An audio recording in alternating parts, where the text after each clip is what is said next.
guys, it's your girl LILYMUTAMZ, also known as LIVESTREAMS, Zambia.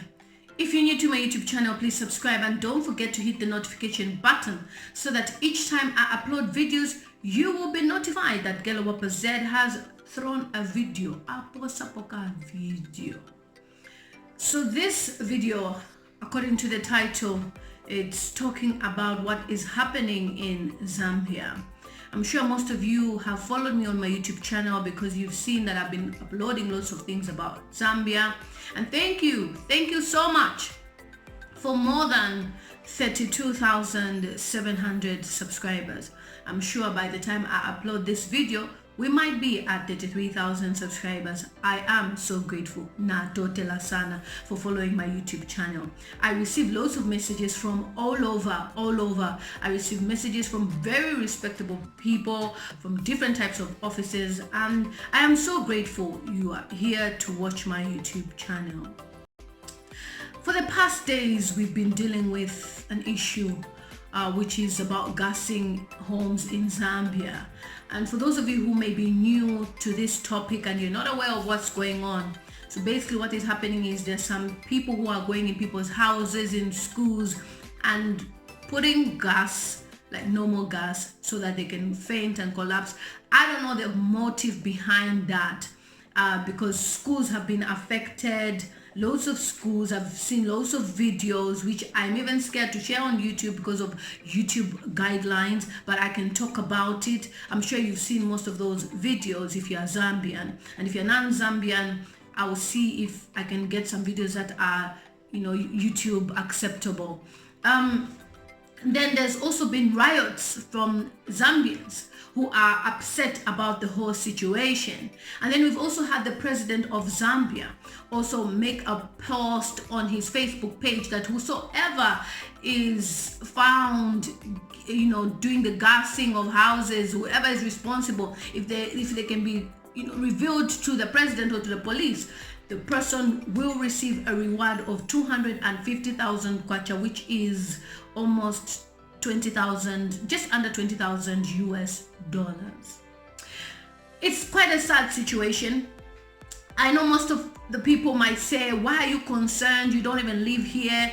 You are in the diaspora there. You don't know anything that is happening in Zambia. Stop reporting fake news. People will just say whatever they have to say. But I have friends who've been affected by the gassing issue. With the issue of ritual killings, many people deny that there's no ritual killings in Zambia. I deliberately uploaded a video from Pastor Alph Lukau so that we could all have a sense of what is going on. What are spiritual leaders saying about this, and what are we saying about the situation? So Pastor Alph Lukau's video, it was a prophecy. People deny it's not a prophecy. They say, oh, he was told. People told him all sorts of things. I for one, I have said negative things about Pastor Alph Lukau on my YouTube channel. Videos are there. And obviously we know the scandal of Elliot, being resurrected from death, in Pastor Alph Lukau's church. But here's the thing, right?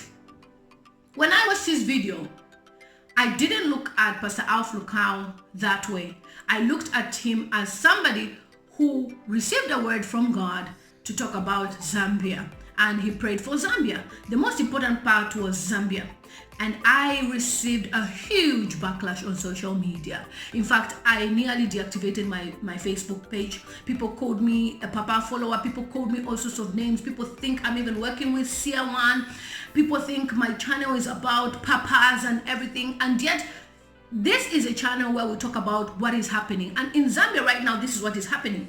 So if it's happening in my country, it affects me because I have family there. I have my mother, I have my sisters, my brothers, I have my business in Zambia as well. So I have to be concerned as a Zambian citizen. So I have every right to speak about these issues. Forget the fact that I'm in the diaspora. So Pastor Alph Lukau made prophetic declarations about what's going on in Zambia. He also talked what's happening in Zambia, and people have been commenting on my YouTube channel stating that what he's saying happened on Saturday. What he's saying, yes, it's true, it has happened. People have said it's not a prophecy, it's already happening in Zambia. He's been told. We've reached a stage now, obviously, where we don't believe in prophets anymore. because of what has been happening. So I don't blame people who don't believe in prophets anymore. But for me, for the fact that he mentioned Zambia, and I'm from Zambia, and he talked about what is happening and said these people, they've been assigned to kill people and everything. Let's pray for Zambia. This is the end of it. It was a good prayer. But the only part that I don't really respect is where he says, I am Alph Lukau, blah, blah, blah, blah, blah. You know, it's more like self-glory, obviously, you know, but the prayer was good. But the self-glory part is what I don't understand, why he has to mention his name.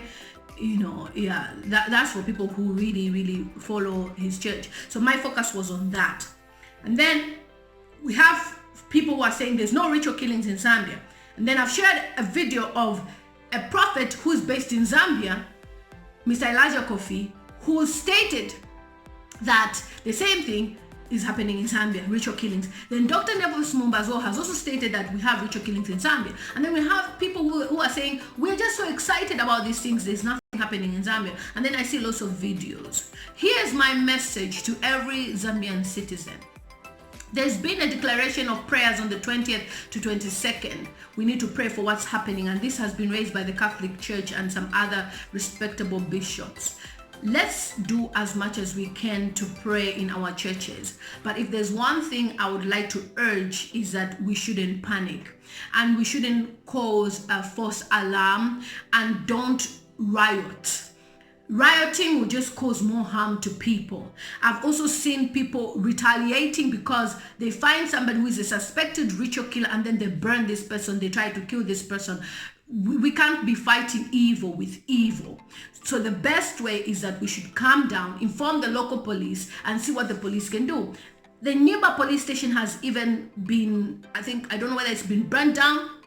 I saw a video, or they are trying to burn it down, but we are not helping ourselves by doing all those things. We don't want any war. I know there's this tension in Zambia because of the coming elections, and obviously what Siawan has said, and there's also the blame game of trying to blame this opposition party or that the current government is responsible because they want to cause tension and say that it's this party. We shouldn't be blaming one another. There is no time to blame one another. The time we need to have now is to find a solution to stop this problem. We can't be, after 54 years, still asking for aid from America, still having schools without books, without desks. I think our focus should be more on developing our country than fighting one another and who's going to be the next political leader. Because at the end of the day, any political party that will come in will never do the best to help the Zambian people. That's just the way it is. You know how it is when it comes to natural resources. Most of the things have been sold. We even know that our government even sold the mines in Solwezi to an Australian company for $20 million. We've seen Tudor Bismarck even share that, and that mine is making loads of money. Who's benefiting? Not the Zambian people. We need to stand up as a country. We need to stop blaming each other. I posted something about Pastor Alph Lukau and I was attacked. Everybody was blaming me like I was part of Pastor Alph Lukau's resurrection. Everyone was blaming what's happening even with Siawan. Everyone is looking for who to shift the blame. For how long are we going to accept accountability as Africans and as Zambians and say, no, we have made a mistake? In as much as the gassing problem is taking place and people are saying, yes, children are being gassed, what are we doing to stop the problem? A lot of people are frustrated because they don't have any jobs. A lot of people are frustrated because hospital facilities are not the best in the world. A lot of people are really frustrated because the economy is not doing well. Many years ago when I came to this country, £1 was about 2,000 to 3,000 kwacha. Now it's more than. We're talking about almost 19,000 kwacha. They've even removed the zeros, rebate 19 kwacha, but it's former 19,000 kwacha, which is a lot of money. Mealie meal prices are so high. Everything in Zambia is so high. Zambia is one of the most expensive places to live in Africa. When I was in Namibia, I was asking myself, why did I spend almost 2 months in Zambia? Because the food in Namibia is cheaper than Zambia. The lifestyle in Namibia is cheaper. Of course, accommodation is quite on the high side, but you find that even a taxi, normal taxi, to take you from Windhoek town to another place or wherever you are is standard fixed price. 12 Namibian dollars from your house to town. From town, they do it double, 24. The same journey in Zambia, you'll be paying 100 kwacha or 200 kwacha, which is almost 20 pounds for a journey. Fuel prices, everything is so high. And I can understand the frustration. And my plea is that we fight whatever is going on in a peaceful manner. Like our president has spoken, he is ready to reward whoever is gassing houses. But are we ever going to find the person? No. It's sad for people's children to go to school with the fear that their children will be gassed. Children are supposed to go to school to be educated and not to be gassed. We have a young boy that was killed by police because of riots, mistakenly shot. Why are we doing this to ourselves? What is the best solution for us in Zambia? Is it for you to fight? Or is it for you to sit down and say, we need a solution? And therefore, I urge each and every community to appoint a leader that can gather people together and say, this is what we need to do. And whosoever is responsible for gassing, you will not go far. You can't be doing this. We've also seen children being sent by their dads to go to a school to gas their fellow kids. Why are people doing this? Why are people hiding behind this political party and that political party? And that's why I keep on saying politics is a dirty game. It might not even be the current government. It might be the opposition party. It might not even be any of them. Somebody has just decided, let's just cause confusion. And this confusion spiritually is demonic. It's evil. Zambia has been known all over the world as one of the most peaceful countries in Africa. And all of a sudden, we're gassing people all around. And it's not fair to blame it on anybody. Let's fight. One of my friends, she posted on her Facebook page that she was sleeping and they were gassed. After gaining consciousness and everything was fine, the following day again, because they didn't die, the gas men, whoever gas people, went back to the house to gas them again. What are we doing to ourselves, Zambians? Is this how we know Zambians? And that's why yesterday when people attacked me, I saw people who are bitter. Who are you? You're talking from the diaspora. You don't know nothing. People are bitter. People will be bitter even on Simon Moao just because he's inherited huge wealth from his family. They are bitter. And that's why even the Bible tells us that a parent should leave inheritance for his children. This is a time as parents as well to wake up and start raising resources to live for our children, so that generations to come, they will never suffer. And not pointing at someone and saying, you inherited everything. Yes, it's a good thing he inherited everything in his life. It's very, very important. But that shouldn't make you upset that he's living a luxurious life and you are not. Our parents all had the same opportunities. Some chose to marry 10 women. Some chose to spend their money on alcohol. Some chose to spend money on cars. Some chose to invest. And therefore, we need to look at that and stop blaming the government. And stop comforting ourselves with poverty. No, but this one, you are in the diaspora. No, but this one, you inherited things. No, but you collected power from this one. No, but you are a Satanist. No. It's only lazy people that blame others. after 54 years, we are still expecting even HIV medication from America. 54 years, HIV drugs that people take, we have to wait for America to donate for our own people in Zambia to take medication.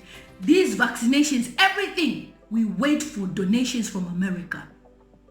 It's high time as Africans we rose from this poverty mentality that we've been stuck with for many years. We are not cursed, we are blessed. We have all the resources, but we always find ourselves fighting each other, fighting for power. When you get the position, what do? Buy yourself a big farm, buy yourself a big mansion, drive cars, go to Dubai first class, not even thinking about how the Zambian people will eat. You find somebody was worth 50 kwacha when they entered in government. Now they are worth millions because they are stealing, because they are getting money elsewhere. Look at Rwanda. Look at what Kagame is doing for the Rwandese people, a country that was war-torn. Look at the way he has developed that country. The country is so clean, you'll be amazed. We had cholera. Is it the Apaye? Dirty. Lusaka. You enter Lusaka, it stinks. You can smell garbage. It's because you are used to staying there. You enter Lusaka from the border. When you're coming from the other side, as if you're coming from Ndola, Kitwe, that route, Kawe, as you're coming in, you smell Lusaka. Beans, they will come in. What are we doing about all those things in Zambia? What are we doing about everything that is going on? And thanks to the mayor is working so hard. Mount Sampa, he's doing a great work in Zambia. Keep Lusaka clean. But we need to do more and stop blaming anybody. I'm so sad for whoever has been affected by the gassing. I'm so sad for the families. I'm so sad for the children. I'm so sad for whoever has lost their lives during these same so-called ritual killings. So on the 20th and 22nd, I urge you in your communities, since it has been declared that people should pray, pray with your pastors. Pray. It's not time to start saying it's fake prophecy. It's fake what? Pastor Alph Lukau has prayed. Fake or not, the fact is he called God. The fact is he even remembered Zambia. The fact is many pastors are even remembering Zambia. We don't know why pastors are remembering Zambia, what assignment they have over Zambia. But it is your time to pray over our country, Zambia. Don't waste any time fighting each other. Let's maintain the peace of our motherland. I love you guys.